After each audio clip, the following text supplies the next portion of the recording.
my name is Igedena Rigonda Mawisesa, and I am student in grade 7B. Today, I'm going to describe our classroom for you. Our classroom is a big and comfortable place.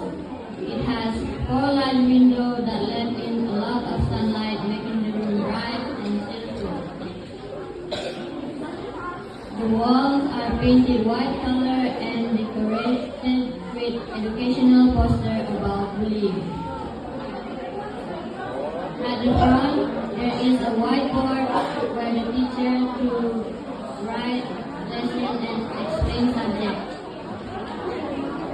There is also a desk and a chair for the teacher and all the students. The classroom is clean and organized, creating a nice environment for learning.